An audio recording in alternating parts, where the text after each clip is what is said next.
Welcome, ladies and gentlemen, to This Is Your Bed, You Made It, Now Lie in It. And here's the man who'll bring you another amazing true life story, Ralph Smedley. Thank you, and good evening. You're about to hear the tender story of a man you won't easily forget, a man who right now sits unknowingly in our studio audience. Who will it be? Well, let's find out. Let's get him up here on our stage, Mr. Wilbur Boomer of New York City. Are you out there, Mr. Boomer? Yes, there he is, and he's coming up to our microphone right now. Welcome, Wilbur Boomer. Well, I don't know what to say. Well, I can see you're surprised, and you just relax, and we'll do the work as we relive your career, Wilbur Boomer. This is your bed. You made it. Now lie in it. A life filled with heartbreak and gladness, Wilbur Boomer. A life of kindness and understanding, as it says on this book here in my hand. The year 1903, and you, Wilbur Boomer, are 3 years old. Do you remember the fun you used to have petting the canary your mother had hanging in the kitchen? Oh, I certainly do. It was dead, Ralph. And then one night 4 years later, your father comes home with a Tibetan yak. And I'll bet you'll never forget that. No, I never will. What did you name your yak, Wilbur? I named him Wilbur. 1920, and your interest in birds has won you an assignment as zookeeper at the Bronx Zoo. Do you recognize those voices, Wilbur Boomer? Sounds like Pete and Pancho, but it couldn't be. Oh, but it is, and coming through the archway right now, all the way from the San Diego Zoo, where they now reside, are Pete and Pancho. Oh, I can't believe it. Pete was transferred from the Bronx Zoo over 15 years ago. Well, that's only the beginning, Wilbur. Here, use my handkerchief. 1925 finds you transferred to antelopes and then to sea lions. A big year for you. Oh, those were happy days, Ralph. 1929, and you get your big chance. You're put in charge of the apes. And that's an old cage mate of yours, Wilbur. Why, his name is right on the tip of my tongue. Oh, you should know this one. A face familiar to TV viewers everywhere, a star of his own show, your old friend, Spunky the Chimp. Oh, no, not Spunky. I don't believe it. How is this all possible? Flown all the way from Denver by LWC Deluxe 4-engine Flight Masters. LWC carries more LWC personnel than any other airline. Fly LWC and fly the best. Oh, how could I ever thank you, Spunky? 1938 found you in charge of elephants, Wilbur Boomer, but that was short-lived as you soon moved up to giraffes and then to reptiles and finally woodland caribou. Do you remember this little fella coming through the archway? He died under your fine care back in April 1944. But we had him stuffed and brought here anyway. Harvey. My little Harvey. That's right, and our assistants will put Harvey's perch over there with the rest of your friends until after the show, and they'll all attend a big party we've arranged in your honor. Oh, I can't stand it. And so, this is your bed, Wilbur Boomer. You made it, now lie in it. And as you sit here surrounded by your good friends, we wish you good luck and a long life.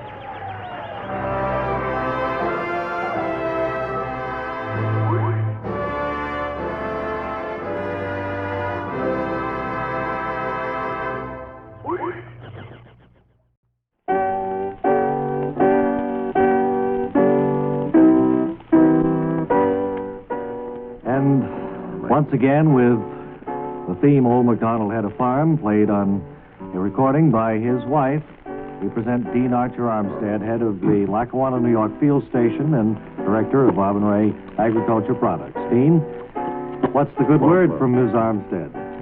Well, I hear from mutual friends. She's down the hill of Columbia, riding around on a mule owned by some coffee farmer down there. Oh, that's all. She's really traveling around. She had the nerve to write to me just about 10 days ago. At the field station for money. For money? From you? She won't get a nickel out of me. I'd just soon lie down in a bed of poison ivy. I wouldn't give her a nickel. Well, Dean, let's not go into your personal problems here. You brought it up. You're going to present some sort of an experiment that you've been working on at the field station, is that right? Yes. Only recently, we discovered at the field station, Bob, that chickens respond to authority. By that, they can take orders, you mean? Orders, and so? It helps. You wouldn't see, they're the vulture family, Bob. They need discipline. Yes. They're vultures at heart. What are we going to see and hear in the way of chicken commands? I have a tape recording. A tape recording, yes. That we're going to hear. We use Charlie Hasselby. Mm-hmm. Now, He's a former sergeant in the army. Oh, a drill instructor, kind of. Does he and, use foul language on these chickens? No, he... I didn't know that you cracked jokes, Bob and Ray. No, but you'll see just how he controls these chickens and how he gets more eggs. All right, can we see this demonstration as Drill Sergeant Charlie Hassabibi, from inside the chicken house, gives the orders to these chickens? Fall in, let's go. All the fowl and coupe, line up. With the guide, hold up his wings so the others can fall in beside him. Okay, fall in, let's go. Okay. Well, this is amazing. They're standing at attention, okay, pretty ready? much at attention. Front, okay. At ease. Now listen, chickens, when I give you the command, you're to jump up into the nest that you'll see right in back of you and lay eggs at the count of 1, 2, 3, 4. Is that clear? Any questions in there? Now, prepare to jump into nests. Jump. They're all following that command, all right. Okay, you're all right. At ease in there. At ease. Now, let's prepare to lay eggs. Ready? Lay eggs. Up, forward, hip, forward, up, This is forward, really ridiculous, hip, Dean. forward. Now, any chick in there who didn't lay an egg indicate by clucking once, would you, please? Truly What a amazing. fine bunch of chickens you are. About every one of them Now, let me clucked tell their- you something. We're going to stay here all night till we get some eggs. So let's get on the ball. I've got all night. I haven't got any All place right. to go, you know. Will you cut the line Here to we the go. chicken house, please? Dean, that sounds like a pretty chicken outfit to me. Bob, I had no idea you were a comedian. Oh, actually, how is the military technique working out at the field station? Well, we've found it's not working too well. I It's see. still experimental, as you know.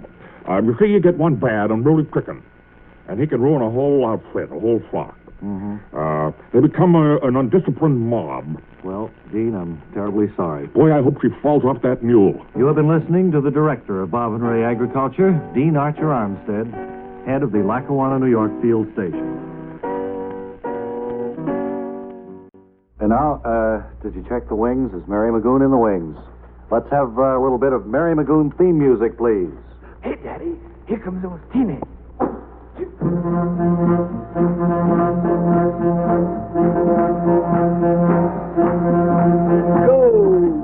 Oh, honestly, Hey, boy. the older you boys get, The younger we are in spirit. Yes, Is that what and you it meant? certainly is encouraging. It's an old joke to bring out somebody like me with that type of music. Well, I know, but Actually, a little gray home in the West probably would be more appropriate. Yeah, I suppose, but- Or a gray home in the East, as the case may be, because of my new inn that Yeah. I'm working on. How are things coming at Mary McGoon's Inn? Bob, you have sound like a forced laugh, as though you not think it's really funny, but you laugh anyway. Well, I'd like to make out. like that, Funny. you know? Yeah, and it doesn't sound true. What's new at Mary McGoon's Inn at Mary Turin Bay, McGoon's Maine? out at Mary McGoon's Inn. Well, naturally, you're I here. haven't been there since we closed up the week after Labor Day.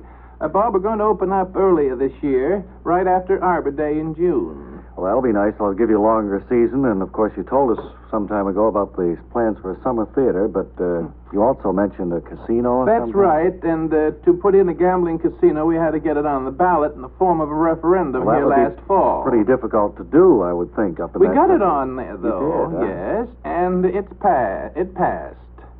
Well, you mean you're going to be able to have, like, slot machines and roulette tables and that kind of stuff? Well, what we did was we had an intentional typographical error put on the ballot and said, Oh. are you in favor of permitting Mary McGoon to have a rambling casino? Oh, we put I R see. instead of the G. So it passed. And a lot of people said, I don't care whether Mary McGoon's Whether in rambles or not. Yeah. So it went through, and we're going to install the rambling machines next week. Yeah, they're supposed to keep it legal. You have to call them that, huh? Yes. But I think it will bring the type of person who will spend. Oh, it should. It should. We don't want people to come there just to sit in the lobby and have a home-cooked meal And because watch the people come and go. they're not spenders. No. We want the people who feel free with a buck. Yeah. You see, Bob, what I want to do, now you're forcing a laugh. What I want to do, Bob, is to accumulate a lot of money. Well, I suppose that's at the root of a lot of our problems with everybody. Because I want to get a new pair of elastic stockings. Yes. Well, I hope that you have a successful season. I hope that the townspeople aren't upset when they hear that it was a mistake in voting the casino in. Maestro, could I have my theme? I got to get going. A little playoff music.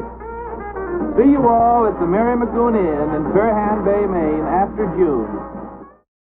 Let's try this, huh? Crazy, but I can't hear the lyrics. Great beat, but needs words. Well, we've got a platter that sings words about Cheerios. What's with this Cheerios? Well, Cheerios is made from oats, toasted oats. Got a hole in the middle, sort of like a record. 45 RPM or 78? They're little, shaped like little O's, so Cheerios can be toasted crisp all around. Long play or short play? Well, a delicious Cheerios breakfast is mighty long on nourishment, gives you power protein, helps you keep fit. Or maybe I can get that all down in some rock and sock words here. Let's try this, huh, for size? Go ahead, but you're stealing my bit, boy.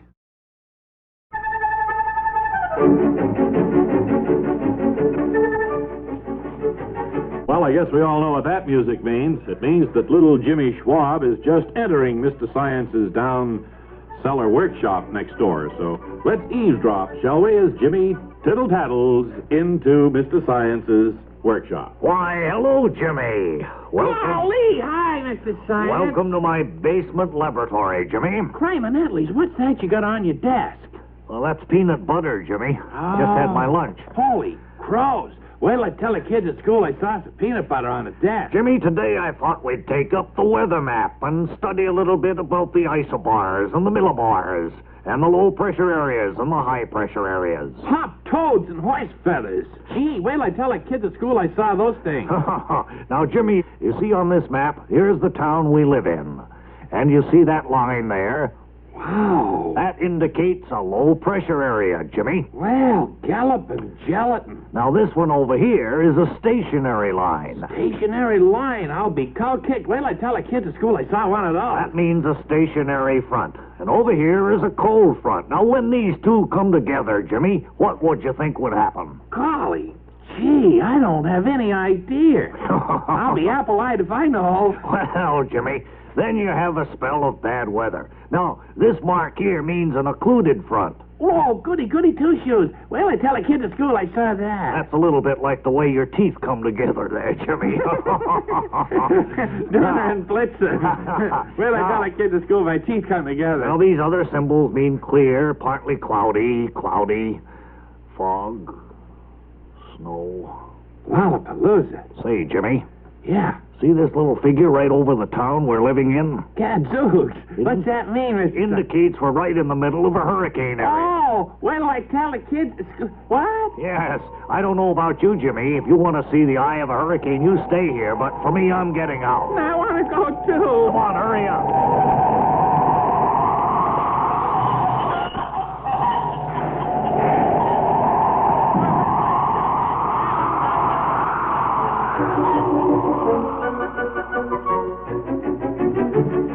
So much for little Jimmy Schwab and Mr. Science. We'll drop in on them again real soon. Well, we're ready to kind of throw open this time period to our audience. We'd like to do this from time to time, don't we, Ray? And just see if they have anything on their minds that they want to discuss with us, questions or problems that we might be able to help with. Anyone at all. Hope you just try to keep the questions... Ray, so could I direct a question to you, Ray? You bet. You think if I went to the racetrack, I could make a lot of money? Well, some people do, and some people don't. I think that it averages out pretty much that you don't, really. Oh, your experience has been pretty good, hasn't it? Whenever I've been to the $100 window, well, to be honest with you, I turn white as a sheet. Everything drains right down into my shoes. I suppose when you win, you think, boy, if I'd put That's right. more on Any it. other questions, please? You've been drinking, Well, sir. wait, I'm not... No, come on. Anybody else? Can't spend the whole time on one person. Yes, ma'am. You're Bob. Yeah. Oh.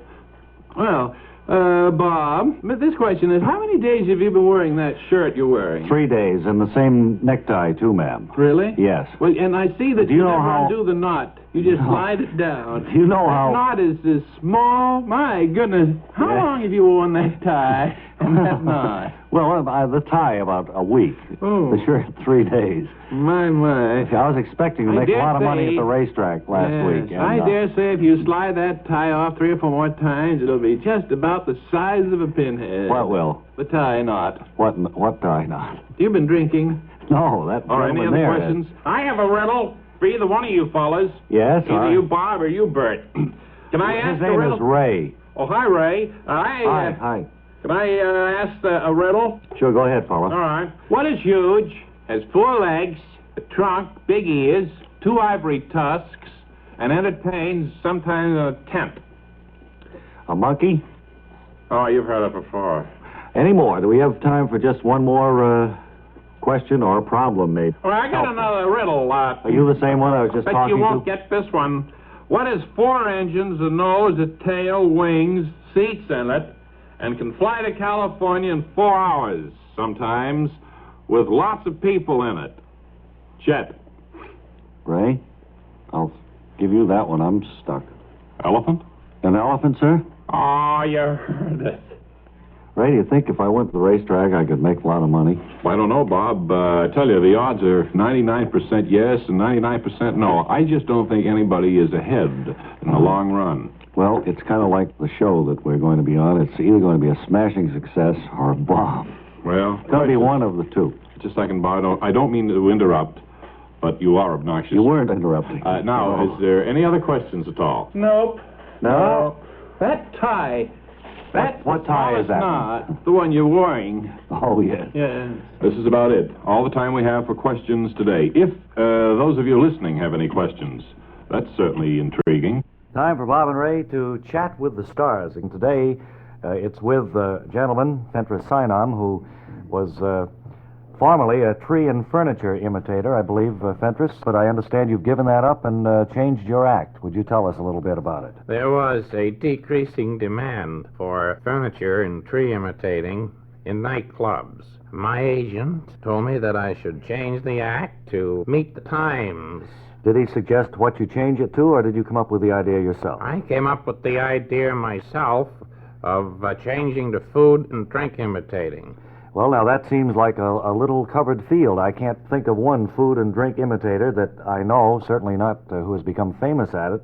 I think maybe you have the inside track on this. Well, you'd be surprised how an imitation of a cheese souffle can cause a regular rush of souffle orders after my act. So the proprietors like it. I see. They kind of suggest things for They people to order. they've been huh? working on me to try to get a Chateaubriand Have you- imitation, have but you I got that can't get down? it. I can't get the charcoal part done right. Uh-huh. Well, now, I'm sure everyone would like to have a sample of what you do. What Well, would you I like to do for us? Unfortunately, the best thing I do is a plate of Franks and beans. Oh. Not very popular with the proprietors of these fancy No, clubs. there's not so- too much profit in that No. imitation, but go ahead and do it for us. All to right. get the idea. Now, Fentress is lying down on the floor Give there. me the blue light. Can you give him the blue light, John? He's pulling up the sleeves of his brown jacket. His shirt sleeves are colored like a skinless frankfurter. 2 of them. And he's putting these his arms simulating the hot dogs at his sides. And it really resembles a pair of Franks on either side of a plate piled high with beans, represented by the brown jacket. Wonderful. Fentress Sinam, a plate of Frankfurts and beans. And I wonder if you could give us another of your favorites. Well, what I like to do as an encore is a bottle of champagne being opened. Is this more difficult than the Franks and beans? Yes, it is. Mhm. In this What one- I do here is, well, you can describe Well, it. he's standing more or less at attention, feet together. Now he's raising his hands, and he's putting them on either side of his neck. And now he seems to be trying to pry his head loose, as if it were the cork on the champagne bottle. He's making a squeaking sound as he does it, still prying his head. And, there it goes. A pop sound and all, and Fentress ducked his head right into the jacket there, creating the illusion that the cork flew off, and he had a mouthful of water that he'd been holding. Bravo! That hurt. Bravo, That Fentress. hurt that time. I was, I'll bet that gets a good hand, doesn't it? it is the showstopper. I had the King of Sweden came down off his throne. I can imagine. To, shake my hand after he saw me do And that. I understand you do a great spaghetti and meatballs and southern fried chicken, but we don't have time to see any of I'm these. sorry. However, if you'd come back sometime in the future, after you've broken the act in a little bit, can tell us about it. Maybe we'll have time for Thanks a few again more. very much, Bob and Ray. Certainly like to see that cup of black coffee with 2 lumps of sugar that you do so well. That is good. Thank you, Fentress. Sign on.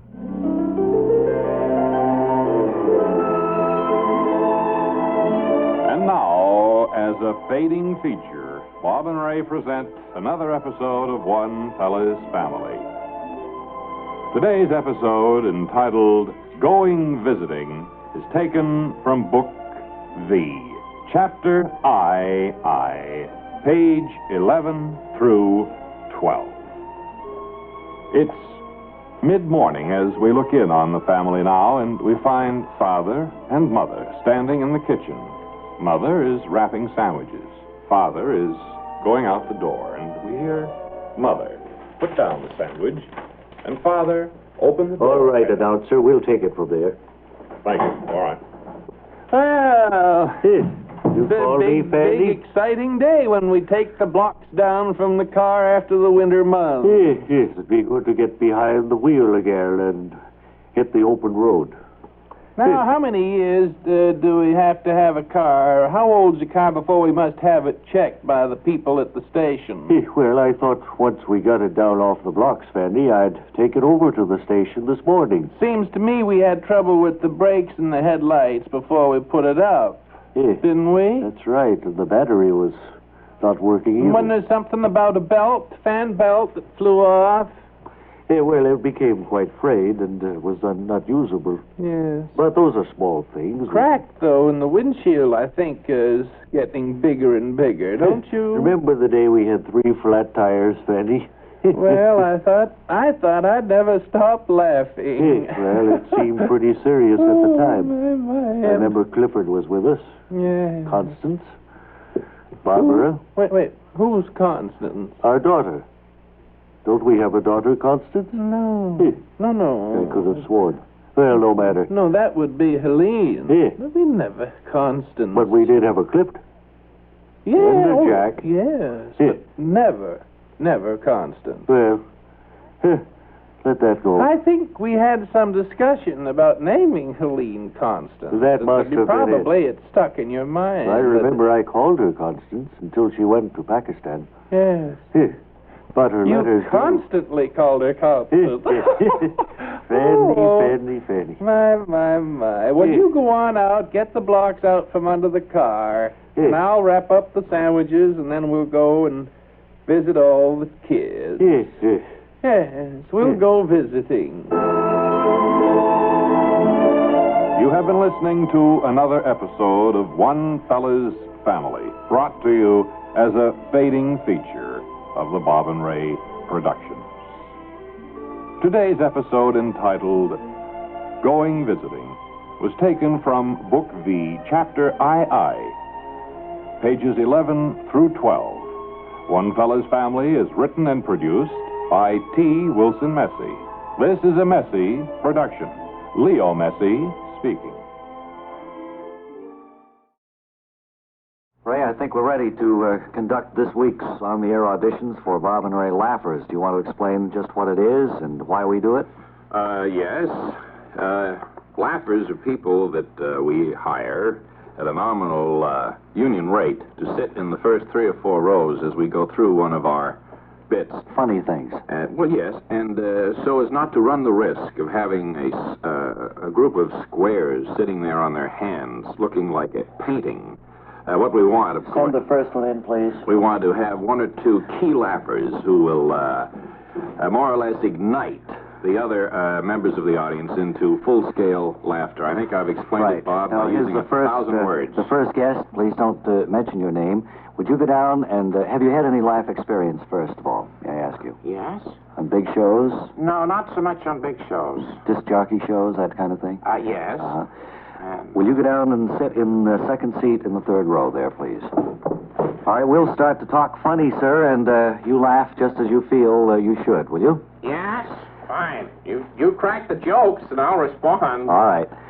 Well, Ray, anything funny happened today on the way to the studio? I don't know. Bob, I stopped by to see Webley Webster. Seems like he's in the soup again. Oh, real? Well, Webley is Wait a always... second. That was a funny kind of a thing. What? That was funny. Funny one. Oh, well, you better... Webley Webster's a laugh word around here. could you hold up a card? Because I don't think I'm going to know if How about if I snap my fingers when we want it? Okay, All right. We'll try it again. All right. Ray, anything funny happened to you on the way over to the studio today? Bob, I met Webley Webster. It seems like he's in the soup again. No, I'm afraid, sir, that isn't going to work. Well, Would you step out and ask the next laugher to come in, please? Yeah, I will. Don't have too much time. They want to see you now. Oh. Boy, let me call you, buddy. Here comes a tall, angular-looking gentleman. They're not wearing funny. glasses and a mustache, a pencil mustache. Don't give us your name, sir. Just sit over there, sir, in that second seat marked X. Laughter? Fine. All right. Ray, a funny thing happened to me on the way to the studio Don't tell me you bumped into Webley Webster. No, Mary McGoon. Funny. Right. That's it. Well, you know. And she said she couldn't afford it. He couldn't afford it. Right. Not to miss. I couldn't miss her because I was coming through the swinging door. Yeah. The revolving. Yeah. Well, Bob, who's picking out your ties now? Well, this one I picked out myself. Oh, this guy's great. He's wonderful. Yeah. Your haircut, Bob. Do you need another one, or do you think you'll go with that for the rest of the year? I'm going to go with this for a while. Oh, now you shouldn't. All right, sir, that'll be fine. You're hired. You are leader of the Bob and Ray Laughers, and you can report next week. Oh, this guy is just He couldn't afford not to miss, yeah. I think I would caution you, sir. You don't have to repeat some of our lines. No. I don't know. But fools... I don't know. That's good, though. You be here next week, and we'll use you.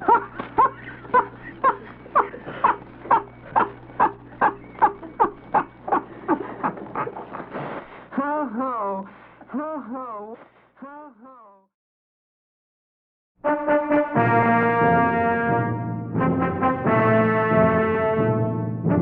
I think you'll be interested to hear from a guest who just dropped into the studio. He's a man whose work you've all admired, even if you didn't realize there was a job like his.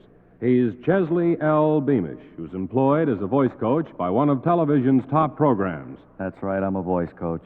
I'm hired to assist the actors get the proper meanings into their lines. That's what I am, a voice coach. Well, sir, how do you manage to capture the real feelings of the people which you characterize so well on your program? You might say I've led a life of excitement. I guess you might say that. Well, how do you mean, a life of excitement? Run over by a train when I was 4.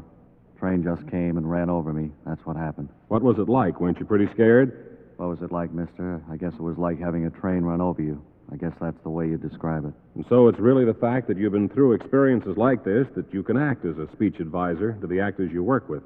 Anything else ever happened to you? Yeah, I was lost on a hunting party one time. I got caught in quicksand. Anybody with you? How's that again? I say anybody with you. You mean when I got caught in the quicksand? That's right. No, I don't recall anybody being there. There might have been somebody there, I just don't recall. Forget it. What else can you tell us, Mr. Beamish? 15 years old, fell off a 20-story building. Land on your feet? I didn't say that, mister. Okay, then how did you land? Well, on my head. That's what they told me. They? Who's they? How's that again? Who told you how you landed? My mother, my father. Anybody else tell you? I didn't need anybody else to tell me. I knew it myself. How did you know? I guess you might say I had a headache. Yeah, that's it. I had a headache. Yeah. How's that again? I said yeah. There's just one more thing I'd like to ask you. What's the name of the show on which you do your voice coaching? How's that? The show you work on. Oh, Ma Perkins.